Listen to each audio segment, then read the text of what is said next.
स्वागत है सभी का टीचर्स अड्डा 24/7 के ऑफिशियल यूट्यूब चैनल पे। मेरा नाम निधि अरोरा है। बिहार शिक्षक भर्ती TRE 3.0 की अगर मैं बात करूं तो एक भर्ती रद्द होने के बाद जो री एग्जामिनेशन कंडक्ट होता हुआ नजर आ रहा है, आखिरकार उसकी डेट होगी क्या? क्या जो डेट फिक्स हुई है उसमें 17 दिन बाकी है या 25 दिन बाकी है या और भी दिनों का भी हमें इंतजार करना होगा? इसके अलावा एग्जामिनेशन की न्यू स्ट्रैटेजी क्या होगी, नई रणनीति क्या है, वो सब कुछ हम आज के वीडियो में डिस्कस करेंगे, तो अंत तक जरूर सुनना। जैसे कि आपको चैनल पे एक वीडियो देख करके पता चल गया होगा कि हाई कोर्ट से जो स्टे लगा हुआ था हाई कोर्ट की तरफ से, वो स्टे अब क्लियर होता हुआ दिख रहा है। वर्डिक्ट यही निकल कर के आया है कि guest teachers versus contractual teachers में सभी को मेरिट में मार्क्स दिए जाएंगे। तो गेस्ट टीचर्स की जो पोस्ट है उसको इक्विवेलेंट मान लिया गया है कॉन्ट्रैक्चुअल टीचर्स की पोस्ट में, उन्हें भी 5 नंबर दे देंगे। लेकिन इस को ये जो अप्रूवल मिला है ऑफिशियल नोटिस के थ्रू आगाह करने की सख्त ज़रूरत है। एंड जैसे कि हमने पहले भी बताया था कि स्टे को हटने में ज़्यादा समय लगेगा नहीं, तो स्टूडेंट्स पैनिक कर रहे थे कि चलो 10 से 11 जून वाली डेट तो हमारी चली गई, क्योंकि वो डेडिकेटेड थी बिहार स्टेट को एंड एग्जामिनेशन इलेक्शन बॉडीज़ को। उसके बाद हमें ये समझ आ गया कि आपका जो एडमिट कार्ड है वो आपको जल्द ही मिल जाएगा। मतलब आप ये मान के चलो 15-16 तक आपको एडमिट कार्ड मिल जाएगा। एंड आपका जो एग्जामिनेशन डेट है उसमें कोई बदलाव नहीं दिख रहा है, तो 20-21 जून को ही आपका एग्जाम TRE 3.0 का होता हुआ नजर आ रहा है, क्योंकि यहाँ पर बस एक छोटा सा ऑफिशियल नोटिस निकालने की ही देरी है। तो अब आपके पास इस एग्जाम में ज़्यादा दिन बचे हैं नहीं, हम तैयारी करेंगे 17 दिन के हिसाब से। 17 पे खतरा ना हो उसके लिए रणनीति डिस्कस करेंगे। 25 दिन की बात अगर मैं करूं तो हो सकता है अगर ये नोटिस को आने में 1 से 2 दिन 2 से 3 दिन अगर डिले हो जाता है तो 1 हफ्ता मैक्स टू मैक्स खिंच जाए। लेकिन ये बात तय है कि एग्जाम जून के मंथ में ही होकर रहेगा, तो इस बात में कोई दौराई होगी नहीं। बस एक विज्ञप्ति, एक ऑफिशियल नोटिस जो है उसके थ्रू स्टूडेंट्स तक वो इंटीमेशन पहुंचाना है। ठीक है, अब ये बात क्लियर हो गई है। रणनीति की मैं एक बार बात कर लेती हूँ। ये जो एग्जामिनेशन है ना पूरा टाइम मैनेजमेंट पर आधारित है। स्टूडेंट वही बैठा बैठा सोचता रह जाएगा, लेकिन सबसे बड़ा कंफ्यूजन उसका होगा more than one of the above and none of the above वाले ऑप्शंस में। ठीक है, तो मैं नई रणनीति बता देती हूँ। सबसे पहले तो अगर आपने प्रीवियस ईयर क्वेश्चन खोलकर नहीं देखा है तो PYQs को जरूर खोल के देखो। और सब कुछ नहीं पढ़ना होता एग्जाम में, सिर्फ उतना पढ़ना है जो एग्जाम में पूछा जाएगा। ठीक है, एज इन अगर मैं इंग्लिश की बात करूं तो TGT लेवल पर ग्रामर की वेटेज बहुत ज़्यादा है। मतलब 80 में से आप ये मान के चलो कि 65 क्वेश्चन TRE 2.0 में ग्रामर के आए थे एंड 1.0 में तो 80 के 80 क्वेश्चंस ग्रामर के आए थे। तो मेरी जो कमांड होनी चाहिए वो ग्रामर को लेकर के इतनी हो कि कहीं से भी आप यहाँ पे सवाल पूछ ले, मेरे पासिंग नंबर आने से मुझे कोई नहीं रोक सकता, मेरिट बनाने से कोई नहीं रोक सकता। आप ग्रामर में भी सब डिविजन करो। जैसे ग्रामर में एरर डिटेक्शन का मुझे पता है कि 10 नंबर की वेटेज तो आती ही आती है। 1.0 में भी देखा, TRE 2.0 में भी देखा, तो 3.0 में भी मैं एरर डिटेक्शन की जो तैयारी है वो इस हिसाब से करूंगी कि मेरे कहीं नंबर ना कटे। एरर डिटेक्शन में कॉन्सेप्ट देख लो, जैसे कि डिस्ट्रीब्यूशन अगर है तो वो 2 लोगों में है तो बिटवीन लगाना है, 2 से ज्यादा लोगों में है तो वो अमंग लगाना है। तो वैसे एरर डिटेक्शन को सॉल्व करने का ट्राई करो।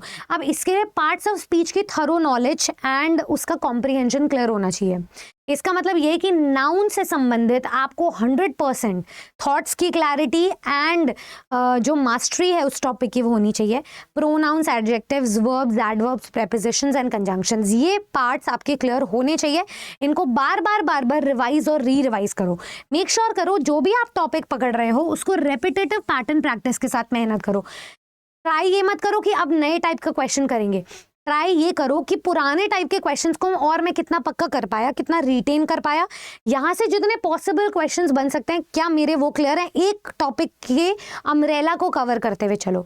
मान लो नाउन एक टॉपिक है, नाउन में क्या मैं फिलर टाइप क्वेश्चन अटेम्प्ट कर सकता हूँ, क्या मैं वोकैबुलरी टाइप क्वेश्चन अटेम्प्ट कर सकता हूँ, क्या मैं error detection type question attempt कर सकता हूँ, क्या मैं पैराजम्बल्स टाइप क्वेश्चन अटेम्प्ट कर सकता हूँ, क्या मैं हाईलाइट करके नाउन को पहचान सकता हूँ, उसके सारे टाइप्स के बारे में मुझे पता है।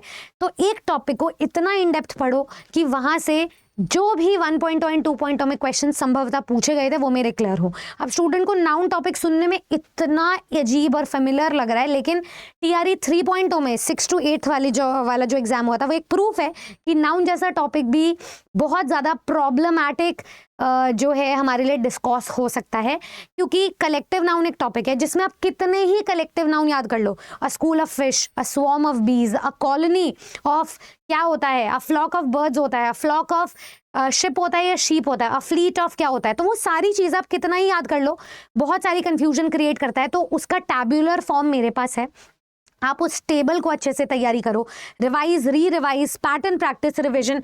मतलब कुल मिलाकर बात यह है कि टाइम मैनेजमेंट को ध्यान रखते हुए एक टॉपिक की आप जितनी मेहनत कर सकते हो इन 17 से 20 दिन में, उतनी आपके हाथ में होनी चाहिए, चाहे वो छोटे से छोटा टॉपिक नाउन ही क्यों ना हो। ठीक है, मैंने नाउन का एग्जांपल दिया, इसके अलावा मैं आपको कुछ टॉपिक्स बता सकती हूँ, जैसे कि टेंसेस एंड वर्ब्स एंड उनकी एप्लीकेशंस बहुत ज़्यादा इंपॉर्टेंट है। वर्ब्स अगर क्लियर हो तो मॉडल वर्ब्स भी क्लियर हो, नॉन फाइनाइट वर्ब्स भी क्लियर हो, टेंसेस अगर क्लियर हो तो कंडीशनल टेंसेस भी क्लियर हो, टेंसेस अगर क्लियर हो तो वॉइस एंड नरेशन भी क्लियर हो, ट्रांसफॉर्मेशन भी क्लियर हो। तो इतनी थरो नॉलेज रखो कि ग्रामर को वेटेज सबसे ज़्यादा दो। उसके बाद आप अपने वोकैबलरी पे मूव इन करो। वोकैबलरी सिर्फ प्रीवियस ईयर क्वेश्चन के बेसिस पे करो, ठीक है, उसके एनालिटिकल स्किल्स पे आधारित करो। एंड 20 नंबर के कॉम्प्रीहेंशन के लिए एक जगह बना के रखो कि मुझे इसके टाइम डेडिकेट करना है। वो कैसे हो पाएगा? जब ग्रामर की इतनी प्रैक्टिस हो जाएगी एंड एक पैसेज एक दिन में इतना प्रैक्टिस कर लोगे, तो देखो पैसेज तो उस दिन भी अनसीन आना ही आना है। 90% चांस है कि वो पैसेज आपका अनदेखा, अनसुना, अनजाना होगा। तो ग्रामर से टाइम बोरो करके आप पैसेज को दे दो, क्योंकि पैसेज को रीड करोगे, टाइम कंज्यूमिंग होगा, लगेगा टाइम। तो more than one of the above and none of the above वाले क्वेश्चंस की प्रैक्टिस करो, जो मैं शाम को 7 बजे अपने स्टूडेंट्स को करवा रही हूँ ऑलरेडी। ठीक है, शाम को 7 बजे टीचर्स अड्डा यूट्यूब चैनल पे मेरी कुछ मैराथन्स देख लो, क्लासेस देख लो, कॉन्सेप्ट क्लियर हो जाएगा कि वोकैबलरी को कितना डेडिकेट करना है, एंटोनिम सिनोनिम को कितना, वन वर्ड को कितना, मिसस्पेल्ड वर्ड्स को कितना। वोकैबलरी को एक एंटिटी मान के चलो जिसमें मिसलेनियस फॉर्म में क्वेश्चन प्रैक्टिस हो, वन वर्ड, मिसस्पेल्ड एरर्स, ठीक है, idioms and phrases, synonyms, antonyms, ये सब एक ही थाली में होने चाहिए। मिक्सचर, अमालगमेशन ऑफ क्वेश्चंस इनके सॉल्व करने चाहिए हो आप।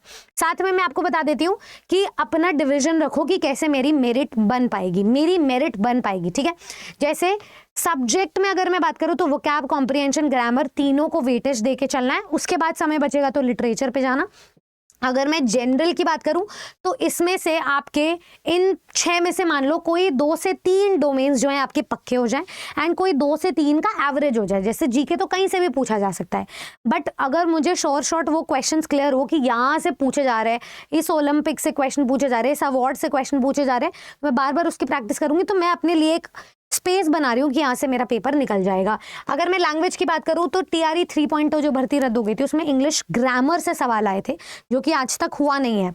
तो देखो तरीका ये है कि या तो हिंदी अटेम्प्ट करके आ जाना, जो आपके पास अभी समय है, अगर इंग्लिश में कुछ नहीं आता है तो। अगर आता है, इंग्लिश आपका सब्जेक्ट रहा है 6 to 8, 9, 10, 11, 12 में आप अबियर हो रहे हो, तो फिर इंग्लिश को ग्रामर में आपको पढ़ने की जरूरत पड़ेगी भी नहीं। वरना मेरा सजेशन यही रहेगा कि आप हिंदी पढ़कर चले जाना, कुछ ना कुछ आपके जो है मार्क्स आ जाएंगे, उसमें क्वालिफाई ही करना है इसको सिर्फ। ठीक है, तो ये मेरी रणनीति एंड स्ट्रैटेजी रहेगी। जो भी स्टूडेंट मेरे साथ लगकर तैयारी करना चाहते हैं, मैं 1 से 2 दिन में क्लासेस आपकी फिर से रिज्यूम करूंगी। टॉप 15 डे मैराथन लेकर आऊंगी। 7 बजे टीचर्स अड्डा यूट्यूब चैनल को सब्सक्राइब कर देना।